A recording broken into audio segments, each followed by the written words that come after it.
Blog Talk Radio.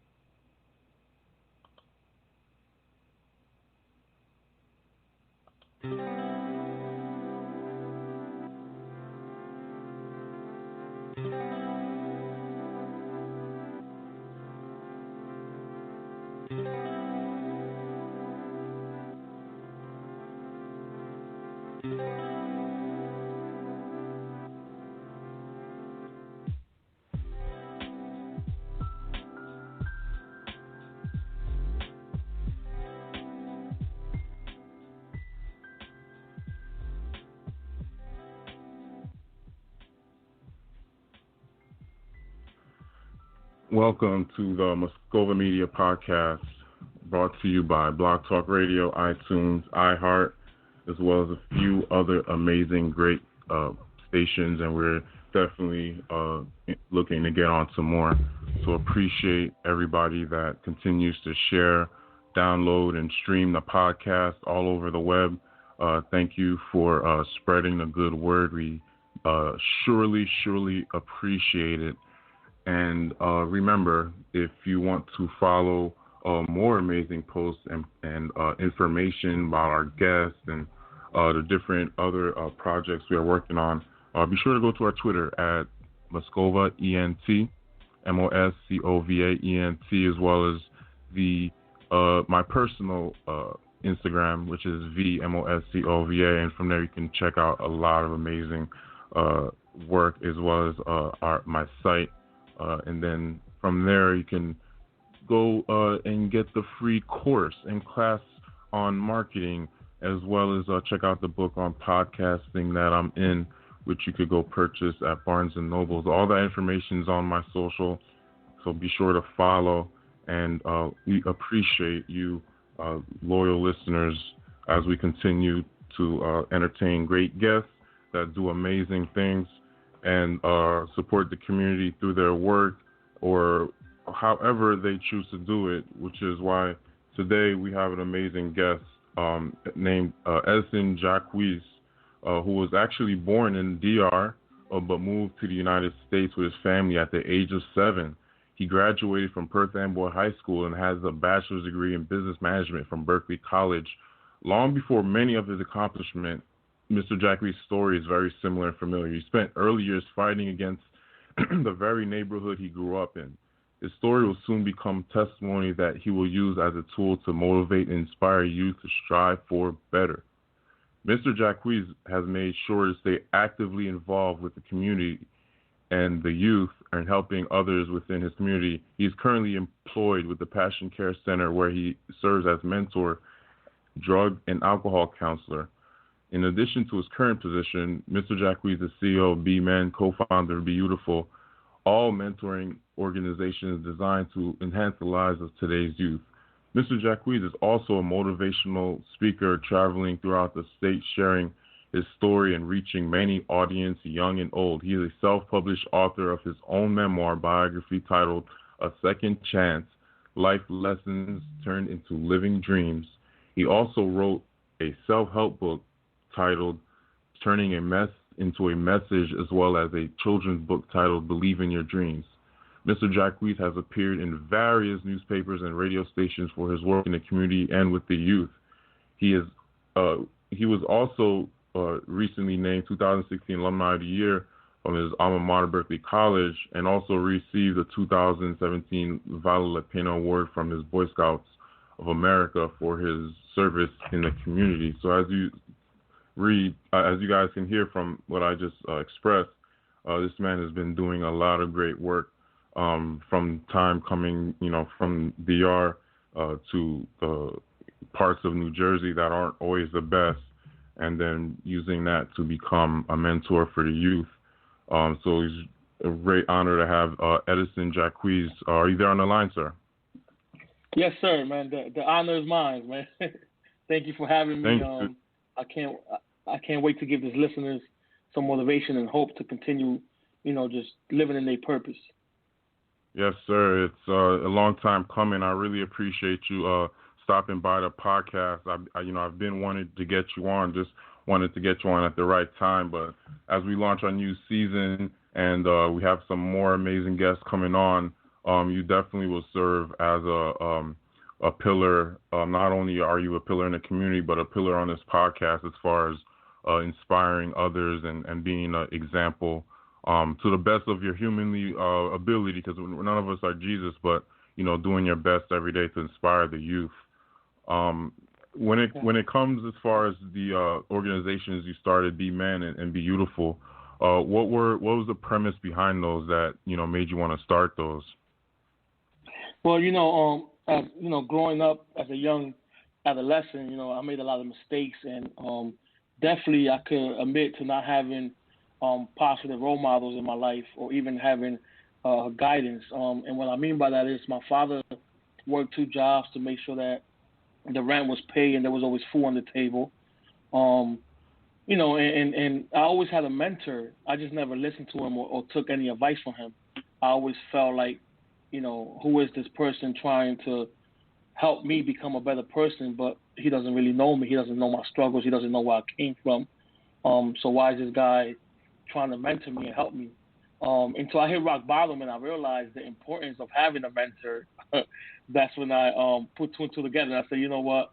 It's only right that I give back and be an example the same way this mentor came in my life at 12 years old and guided me and was a huge example to my success and moving forward. So just to put your question in a nutshell, having that mentor in my life, it was only right for me to pay it forward and start my own mentoring program to help the youth that were either struggling or trying to find, their purpose in life and becoming a better person. Definitely.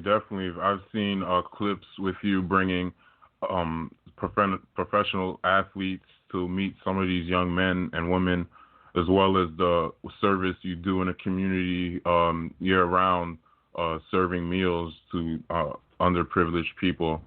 Is that something that you just decided to do one day, or besides your mentor, what enabled you to actually network with some of these athletes and become a pillar in the community?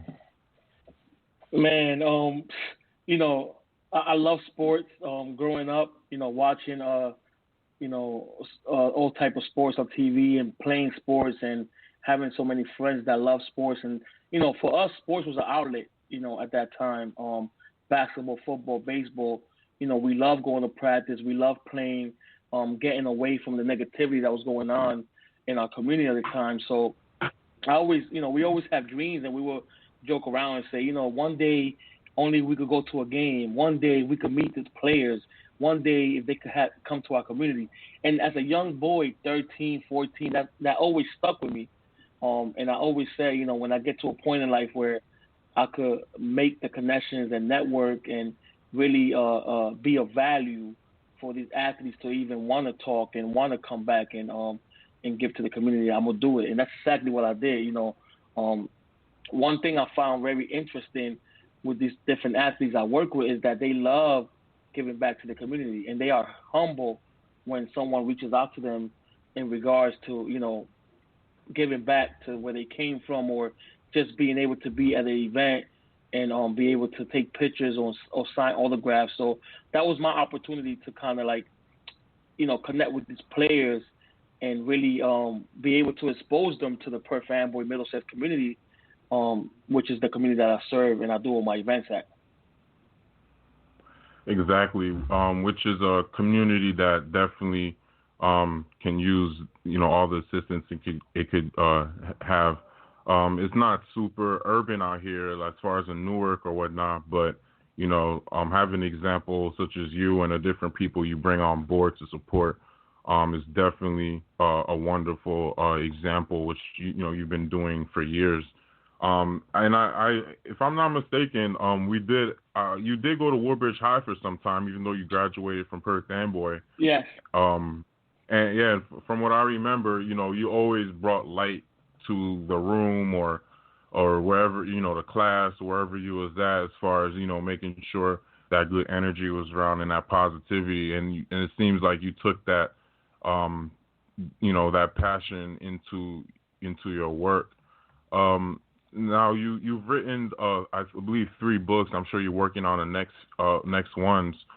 As far as the self-help book, what are some gems that you include on there to help people, try to overcome their demons and move forward in life, and at least be more respectable or whatnot?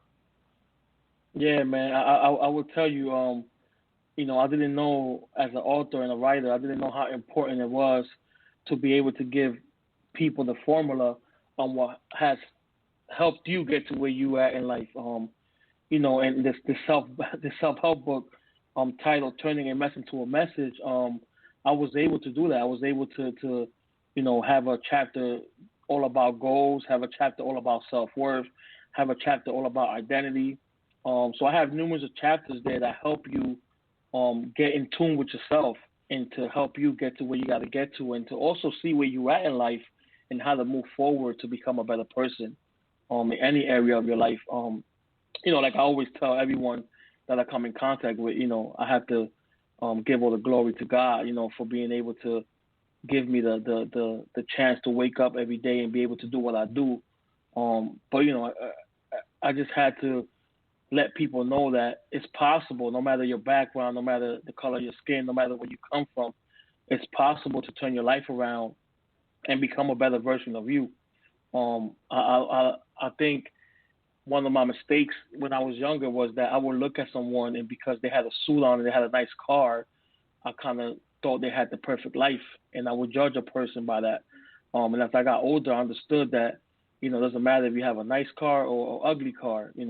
We all go through things, we all experience things, but one of the most important things in life is understanding how to work on yourself, having that self-love, that self-worth.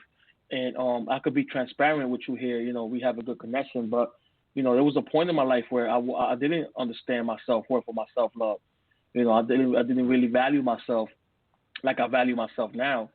And I understood the power of that. Once I was able to value myself, once I was able to love myself the way, I needed to love myself, not the way other people needed to love myself, the power within just kind of, just blossomed to be the person I am today. So that self-help book was, the goal with that was to help people see where they at and make the move to become where they want to be. Right. Like basically be honest with themselves while having an action plan to move forward and support your book. Yep. And then I like how you have, the foundation to that is like, the Most High God, or whatever, whatever one wants to call them, that other. Yeah. Mm-hmm.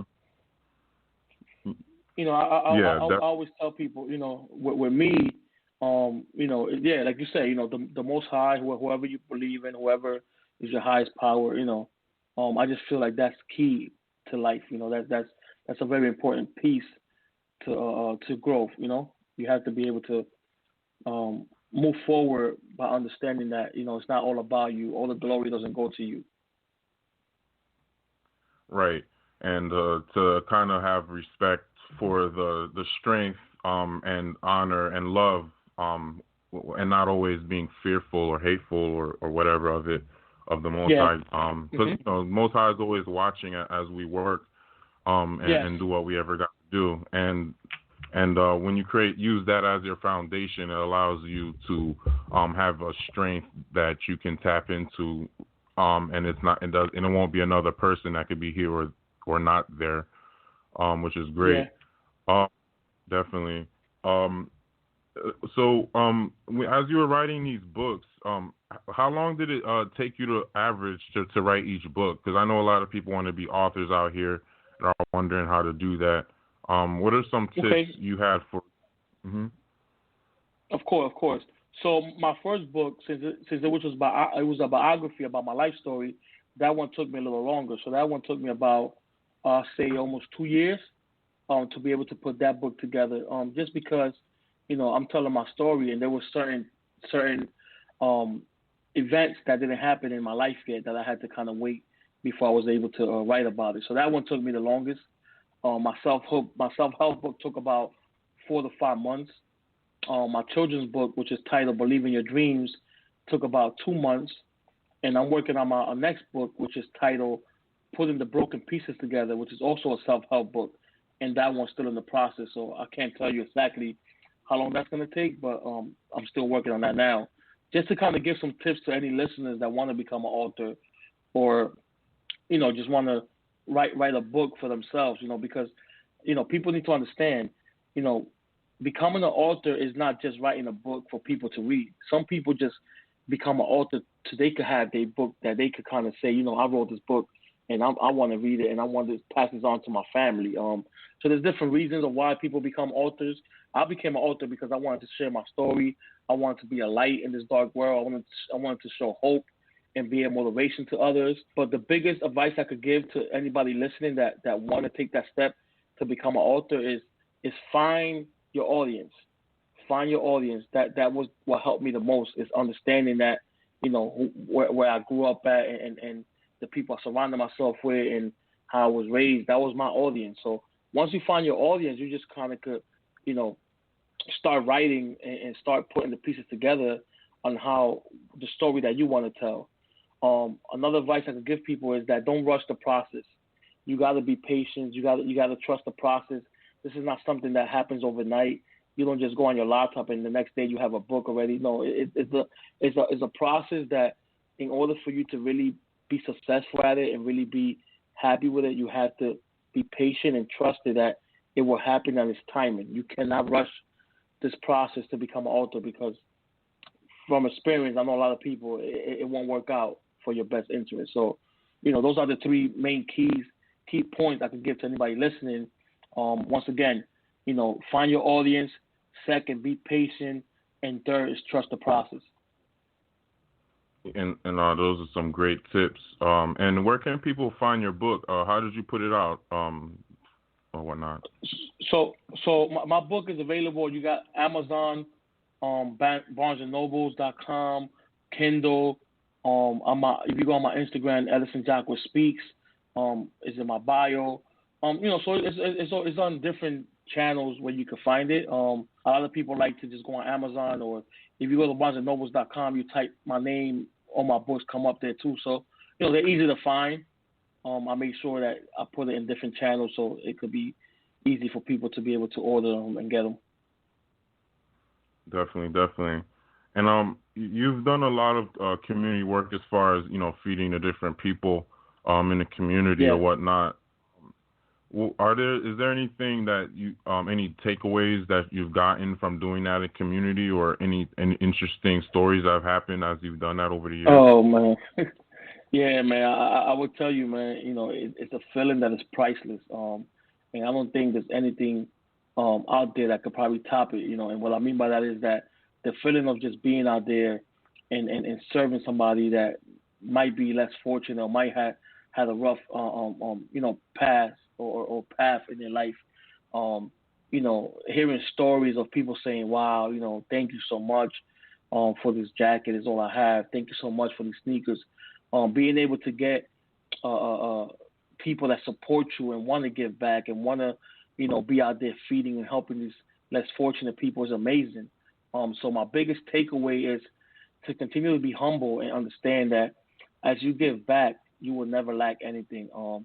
And that's my biggest point to anybody listening, is that, give back freely, give back without wanting to receive something in return. And you will always be blessed, You will always be blessed. And being blessed doesn't have nothing to do with money, Being blessed could be your health. Being blessed could be, the love and support from the community. Being blessed could be just the people that you help out and you give back to, and they see you in the streets and say, you know what, thank you. Because of you, I want to become a better person. Because of you, I was able to feed my kids.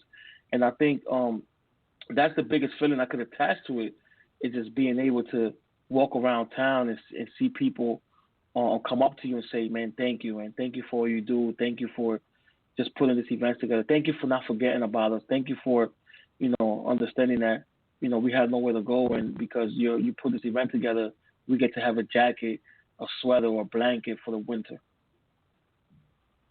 Right. That they might not have had before, even a hot meal that day. Yeah. Yeah, that's definitely an amazing feeling or whatnot to do that. Um, Most recently, I've been doing work to support companies and or people in Haiti that are working on creating businesses and companies through different charities. When it comes to helping the youth and the children over here in the U.S., what do you feel like the youth is, trying to say that they're either missing or they want? Or I'm sure you talk to many of them. What are they saying to you as far as how they feel the future that their elders have set forth for them? That's a very good question, and I'm glad you asked that because I deal with adolescents all day, and the biggest concern that I see as an adult when speaking to them is that they feel they don't have that connection with certain people or adults in their lives. And I think that's very concerning because if an adolescent can't relate to you or connect with you, it'll be really hard for you to be able to even work together or be able to have any success from that relationship. So I'm sensing from them that they just missing that connection and that love and affection that an adult will give you because they really want to help you. And I see it from both sides, right? I have spoken to a lot of parents that say, you know what, how can I do this for my child or for this adolescent that I'm in contact with when they are disrespectful, when they don't listen, when all they want to do is just be hanging out and playing video games. And I understand that part too, but I think from an adolescent perspective, they just want to be able to sense that energy and that connection that you really want to help them, that you just don't want to help them because you're their parent or because you're their mentor or because you're their probation officer, that you really want to help them because you are human and you know what it is to be an adolescent or a teenager. Right. And also, as you speak to both sides of the party or whatnot, the youth, they're babies at one time, and their parents are all they have to look after. And when these parents make bad decisions and then expect the youth to fix all of those bad decisions and then make better ones in a changed world and economy, I'm finding that a lot of youth are angry at certain things, and they are taking it out on the parents and not listening and doing crazy coloring of their hair, tattoos and piercings and OnlyFans and all these different things. Yeah. So when they don't have a parent or a mentor or some good woman or man in their life to kind of guide them through not only what they say but those actions that they are going to copy eventually. Monkey see, monkey do. Humans aren't any better. People like you become more and more important, and we have to continue to make sure that you can be reached and known about, and that's why I'm happy that you're all over different newspapers and media sites, because these kids are definitely searching for examples, and they're not always finding the right ones in hip hop or music or whatever it may be. Mm-hmm. And sometimes not even parents, and then these parents, are wondering why their children may be going through certain stuff. As far as, because me, myself, I'm not, to change the subject, me, myself, working out of abusive relationships. You spoke earlier about that self-love and that self-care. Getting out of an abusive relationship may not always be the easiest thing. I'm not sure if you've ever come across that, but what are some things that people can do when they notice someone around them is either toxic or, not really, either toxic or sabotaging and not really for them, even though they may be a parent, family, or friend?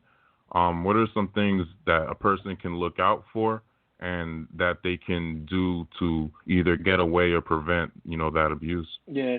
Listen, I'm glad you asked that question because as a life coach, and also, just a pillar in the community, I get that question. I get that question a lot, and especially when I do workshops and when I talk about self-worth and self-love, I always like to touch base on that because some people are stuck. Some people are stuck in toxic relationships. Some people are not happy and are dealing with people that just, somehow, some way have narcissistic traits that don't let them, get away or make them feel like they're the victim all the time. So just to kind of touch up on your question a little bit is, once you understand who you are, right, and once you understand your worth and you understand and you know how to love yourself, there's no room to be able to have toxic people or toxic relationship or toxic individual take up space in your life. So it all starts with you, right? Another big advice I want to give to everybody listening is this, right? The person is damaged. The person hasn't healed. And I don't know if you heard this before, and I always like to post this on my Facebook. Hurt people hurt people. And a lot of times when you're in a toxic relationship, it has nothing to do with you. It has everything to do with that person. That person hasn't healed from their hurt. That person hasn't been able to cope with what they went through, so they bring it on to the next relationship. And they will always make you feel like you're the victim of why things ain't going the way they're going. Another big advice that I like to tell people is this: anybody, single, married, in a relationship, I like to tell them to understand this part. If the person is draining your energy, if the person is being toxic, if the relationship is not healthy, you have to, it's a must that you find a way to get yourself out of that relationship, or you find a way to get away from that toxicness or whatever issue that's going on. Because, the more you drag it on, the more you let it be, the more you say, oh, it's okay, they're going to change, it's only for a little bit, the worse it gets. And then you get to a situation where now, the law gets involved, the courts gets involved, and it only gets worse from there. So my biggest advice to anybody that's listening that might be struggling in a relationship, that might have an unhealthy relationship, or might be dealing with somebody that's still hurt and is hurting them, find a way to get out. Find a way to let that person know that you can't go on being treated a certain way because that's how they were treated in their past relationship. And yes, I also seen a quote that says, "First it hurt, then it changed you." And yes, any breakup hurt, any situation where you're with somebody and you have a certain amount of years with them and you build that bond and that love, it hurts to see that break, but then it will change you and it will heal you, and a lot of times, believe it or not, it will save you, and that's one of the most important messages I want people to understand. It will save you from anything that could really lead to any trauma or any issue in your life that you might regret. Wow. These are prolific words that I'm sure people could read over and over in your book, and now listen over and over on this podcast interview. You said so much. I guess just on that topic, because it's so powerful. If someone actually listens, that's one thing in their life that they'll solve, which can open doors to much more greatness. Wow. I want to keep going on and on. I'm sure you got a lot of things to do. Before we leave, is there something you want to leave the people and the youth and everybody with?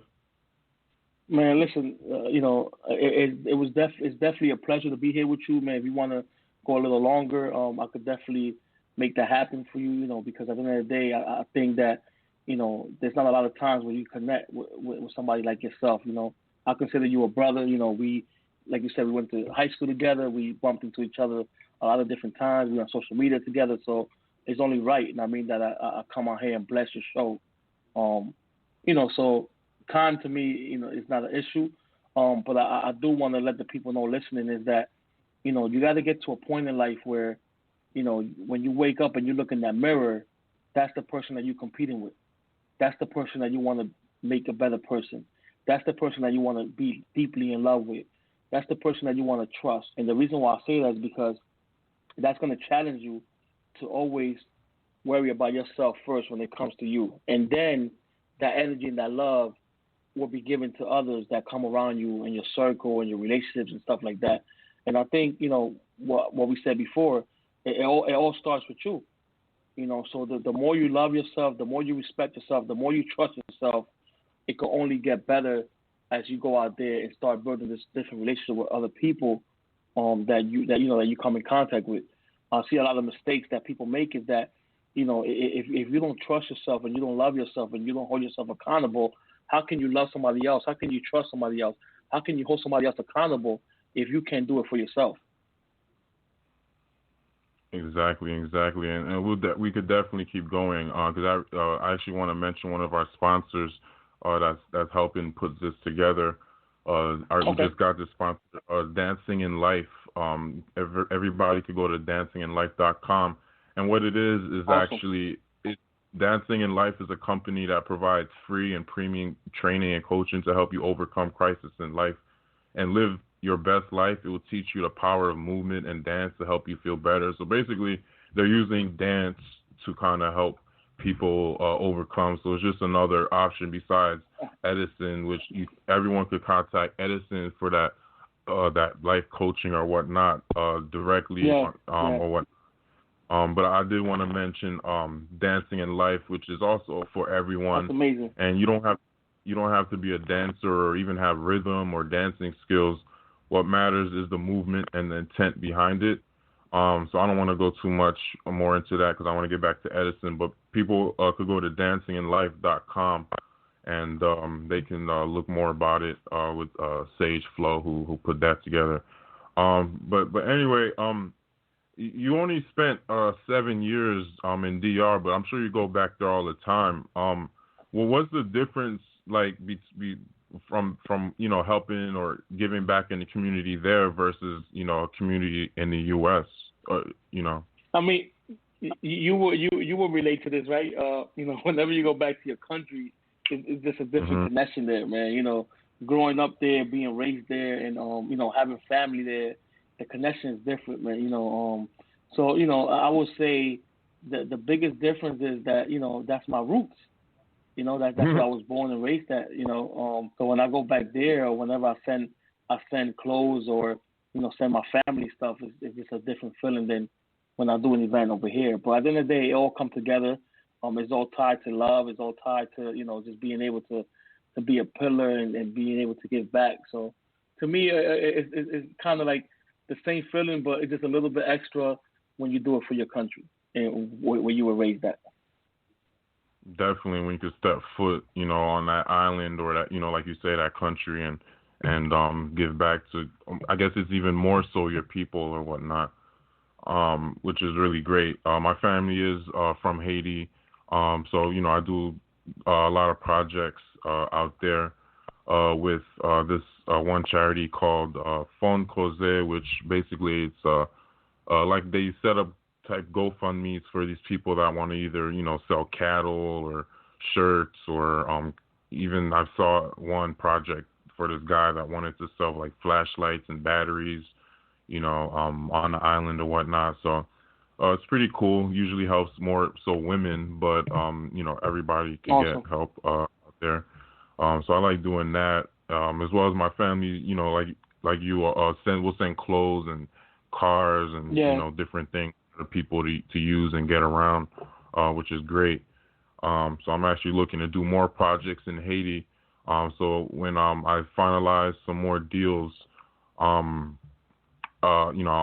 mention them. But actually, I could quickly mention it. I'm looking to actually bring 3D printing to the island with this company that basically the 3D printer can make anything, damn near anything, either using a type of plastic or different types of metal, and it's just the size of a vending machine. and it can do all that. So I'm actually working on a project with that, the company in the U.S. But as far as the Passion Care Center, where you're at now, how is the work there as far as, you know, seeing people on a regular? I'm sure you see stories all the time, and you can't really get too much in depth into them. But does the work there kind of take a toll on you? And what's the work there, and how do you refresh to come back every day? Man, you know what? I'm big on self-care, and I think all my clients know. I love the company I work for, the Passion Care Center. You know, Jessica, Yvonne, Eli, Janet. You know, Maddie. I'm naming all the people that work there that been instrumental to my growth there.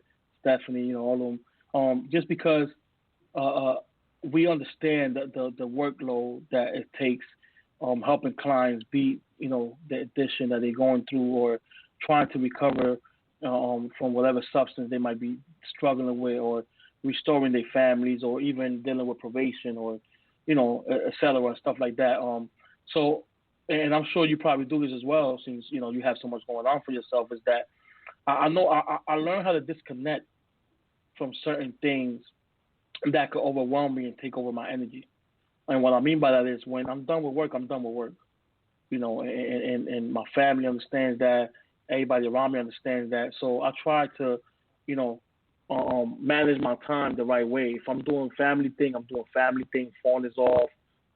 I'm not on social media. If I'm doing work stuff, I'm just focused on work. I'm dealing with my clients, helping my clients. If I'm doing stuff, you know, for my life coaching clients or entrepreneurship stuff, or working on motivational speaking gigs, stuff like that, I'm focused on that. So I try not to put them together, because that's how you get overwhelmed and you start getting stressed. So I'm just big on self-care. I'm big on understanding that, you know, if I don't work on the weekend and I'm spending time with my family on the weekend, and I'm maybe playing video games or watching ESPN or doing things that, you know, could help me grow as an individual. And I hope that people that's listening that might be struggling with that, or might be struggling with self-care, understand that it comes to a point where you get burned out. It comes to a point where you get stressed. It's come to a point where you get overwhelmed. So you have to be able to disconnect from anything that's going to overwhelm you, stress you out, or burn you out in life. And that's in general. It doesn't have to be my career or my field. It could be in anything in life. You know, your body can only take so much. Your mind can only take so much. So disconnecting from anything that is going to burn you out is the best advice I can give to anybody that's listening. Right. Which I'm sure involves, you know, not taking work problems at home and kind of. At all. Oh, at all. Wow. Interesting. At all. You know, you know, in this field, I mean, the career that I'm in overall, it's tough to do that, but I have to hold myself accountable, because I can't tell a client to take care of themselves if I can't take care of myself. Right. That makes a lot of sense. And, you know, I wanted to tap into some ways that people that use alcohol can maybe get off of it and not use it as much. But being that I just had a neighbor that died from, I'm not even sure if she was taking pills or whatever, but from a overdose, which is kind of prevalent in the U.S. You know, right? Yeah, no, it sucked, but it's just, you know, you don't really, you know, which actually, you probably are a good person to ask this question. What can a person do when you see someone struggling like this? This was just a better question when I was going to ask before, because, you know, people, even you or I, we're not, you know, we may use coffee or, you know, sex or anything else to try to, you know, help a situation, but, you know, and we see someone doing these things, and sometimes we may feel there's nothing we can do, but then there's people that do this for a living like you. But what can an average person actually do? I mean, one of the biggest advice I give to people that ask me that question, because I get that question 24/7, is try your best to get that person the professional help and resources to help them get to where they got to get to. There's one major rule in recovery that says that any person that's struggling with any type of addiction, the biggest thing is understanding and surrendering and knowing that you need the help. Once you know you need the help, then everything else, is gonna work itself out. So just getting the person the help, not being an enabler, understanding that this person is gonna need professional help and support and encouragement, not for you to put them in a situation where they can get triggered to alcohol, sex, drugs, or whatever it is that they might be struggling with.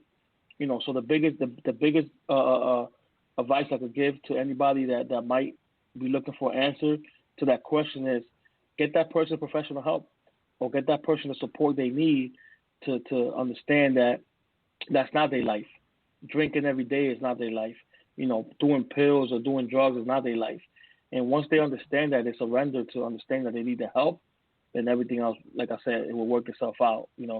A lot of clients that come to me for the first time, it's all about them wanting the help and really coming to my office or to my presence saying, I want the help.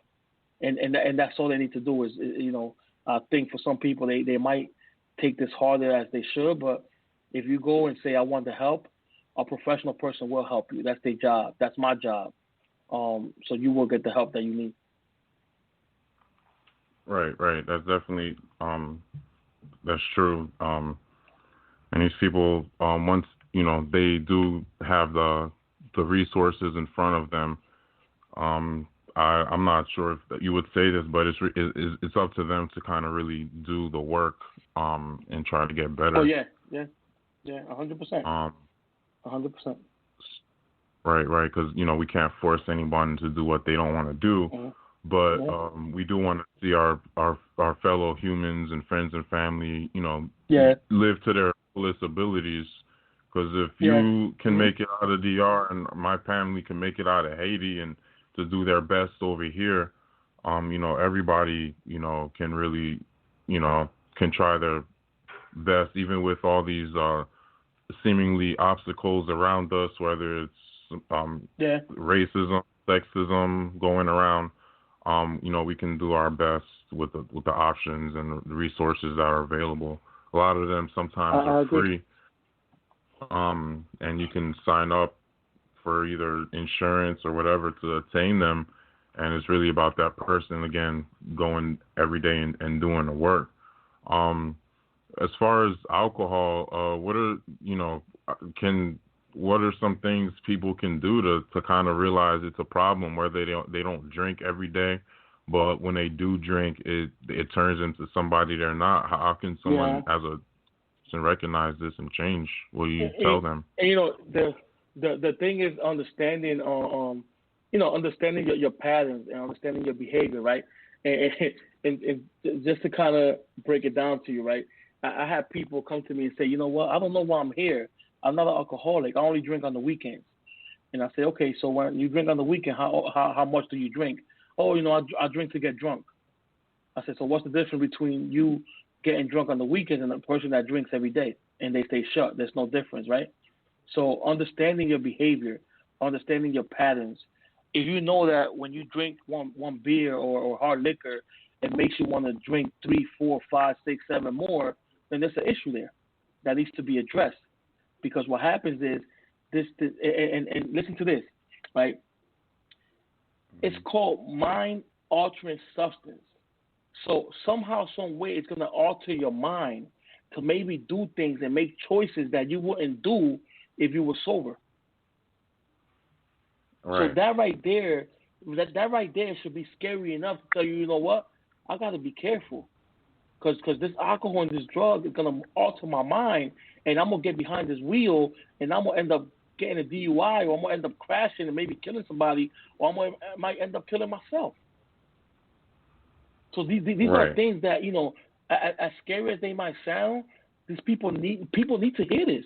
People need to hear that, you're not going to be Superman behind that wheel if you're drunk. You're not going to be able to stop that car from hitting that person crossing the street or crashing into that car that has a family in it. So when you tell people the truth and you be blunt about it and you transparent about it, that kind of make them take a step back and analyze, like, oh man, like what am I doing? What am I doing? So just anybody listening, man, listen, it's a struggle. I'm not gonna sit here and tell you that it's a walk in the park. It's a struggle. Some people go to substances because they trauma or because they childhood or because their problems or they can't pay their bills or can't pay their rent or because they're just struggling in life. So they think that doing drugs and drinking alcohol is going to solve the problem, but it only makes it worse, and it only gets you to go deeper into the hole that you're already in. So my advice would be, man, get the help that you need. Understand that this is not your life. This is not where you're supposed to be at. This is not what's going to kill you. This is not going to be your story. And once you realize that, you'll get the help that you need. Right. Basically, not basically, but your past doesn't determine your future, and one never has to allow that. I'm big on that. I always say, don't ever let your past determine your future. Exactly. Because go ahead. No, I was gonna say just to get a little deeper. And I mean, at any moment I could have gave up. At any moment I could have said, you know what? Why do I need to give back? Why do I need to tell my story? Why should I write a book? Why should I go out there and try to be a positive light to these people? Why should I try to even care about what somebody else is going through? If I'm going through my own struggles. And when people ask me, why do I do what I do? My question is simple. Because through me helping others, I was able to help myself.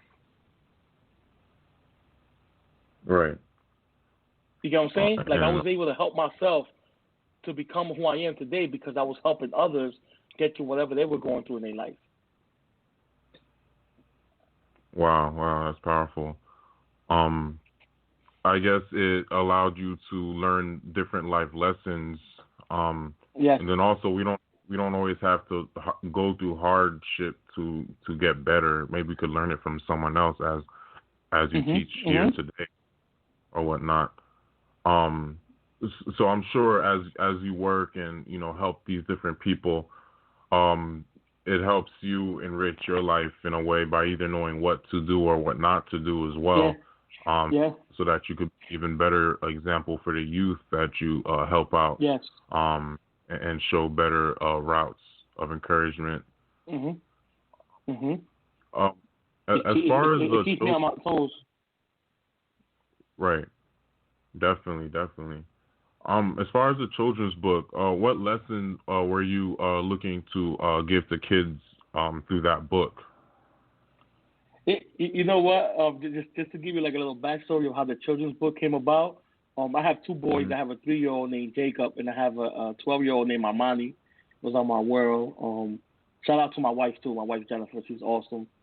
She's been like everything to me.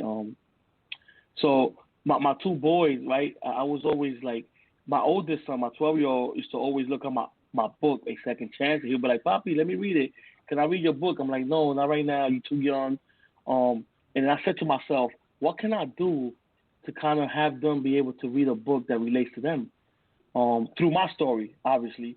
So that's where that book came about, Believe in Your Dreams. I wrote that book because I want them to be able to read. I want them to be able to relate to my dreams and have their own dreams and be able to know they could accomplish it because their dad accomplished his dreams. So, that book kind of just talks about, every little dream that I had when I was younger, being bullied, migrating to America and not understanding the culture and the language and, all my struggles, but then also highlighting my success. So that's kind of what birthed that book. Oh, that's awesome. It's more than a memento for your child because you were able to bring it to more youth all over. That's pretty awesome. As far as the Boy Scouts of America, what do you do with them? So what happened with them? every time they do events, I will go out there and volunteer my time. I will try my best to sponsor whenever I was able to sponsor. So that's why they gave me that award, was because they seen me as a pillar in the community, and they seen how instrumental I was to, being supportive of what they do. When I was younger, I was in this group called Royal Rangers, which was something similar to the Boy Scout of America through my church, and that's kind of what connected me to them. Oh, that's awesome. That's awesome. Because the Boy Scouts and the Girl Scouts, they definitely help out a lot of children all over. Learn not basic things, but a lot of things they could use in the future, or whatnot. I had some friends that were in the Boy Scouts, and they were very, very resourceful. So that's pretty great.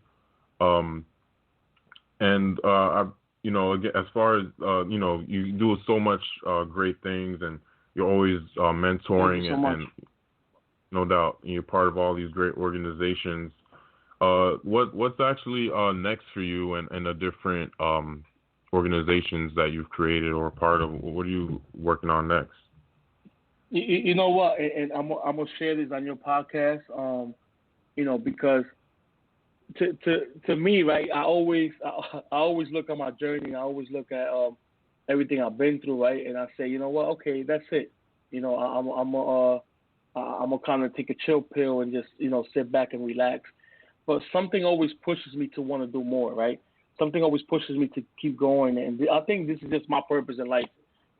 Even though sometimes I act like I don't know that it is, but sometimes you want that break.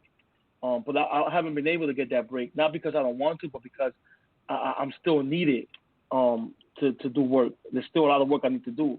So just to answer your question, man, I have so much coming on, man, especially when this COVID thing is done. I have so many speaking engagements that I put on hold. I have so many different interviews that I'm doing. I'm going really heavy into my life coaching with my clients and developing a program for them. Like I said, my next book is already in the works. I already have the book cover, already started working on a few chapters. With the drug and alcohol counseling, I'm working on that, and I got that going, good. So I have so much that I think taking a break or stopping is out the question. But just moving forward, I want to just continue being, just being a motivational person overall to people that might be wanting to start, different events or wanting to do stuff in the community or just want to put themselves out there and don't know how to. So I'm at a point now where, and this is the best scenario I could put it, right? I think like I'm already graduating from that player, that player label, right? As being in a team, that athlete to being the coach. And I think I'm getting to the point now where I want to coach others and I want to help others get to where I'm at and everything that I went through. So I kind of see myself just coaching people in all aspects and areas of their lives. I hear that, man, because so many people are seeking assistance, even during COVID or after it or whatnot. Mm-hmm. Definitely, man. So again, I want to thank you so much for stopping by the podcast, and you're more than welcome to stop by any time as you continue the great work in the community and beyond. And much blessings to you. And I really appreciate you taking the time out of your busy schedule to sit down and speak with us and record a masterpiece, man. I really appreciate that. Thank you. No, man. Listen, the thank yous to you, man. Thank you for reaching out to me and making sure that we made this happen. I appreciate all your support, and and I want to keep returning that same support to you as well. Anything I could do to help you guys and just encourage others to listen to your podcast or understand how the amazing work you guys are doing. I'm here for that. And I also, I want to kind of put this message out there. Like a lot of people, they get shy from supporting people that's doing good things. And this right here, what me and you just did, is just showing people that, it doesn't matter where you come from, doesn't matter your past, doesn't matter your path, your journey that you're on.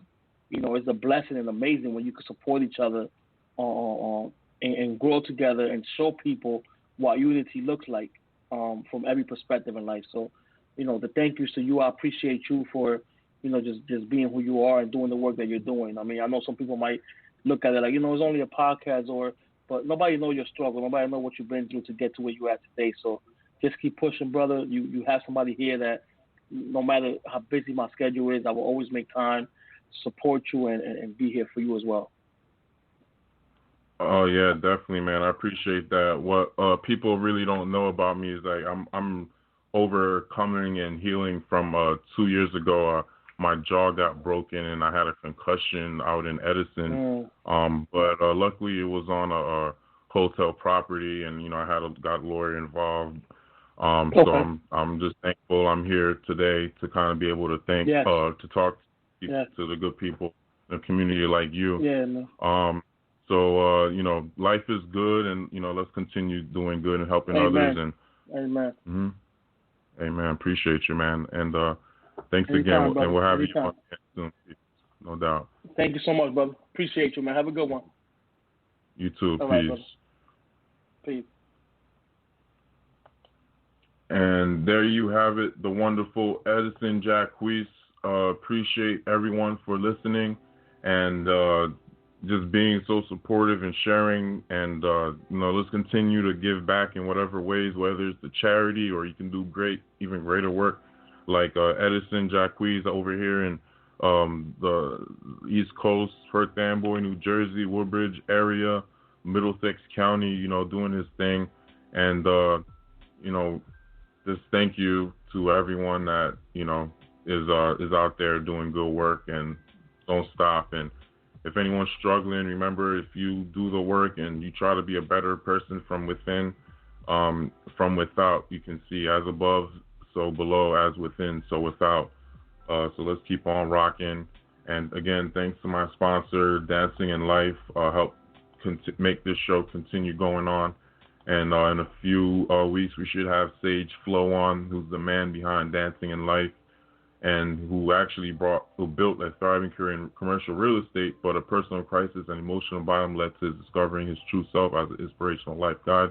And he's devoted years of study to finding and helping people like you conquer their most difficult life challenges and come out the other side with more freedom, more love, more opportunity, and more wealth. This is called Living in Flow. So we will have him in a few weeks. So just go to dancingandlife.com. I have an actual link that I probably should promote. I'll put that link in my Instagram, and you can go there, instagram.com/vmoscova, and appreciate you guys.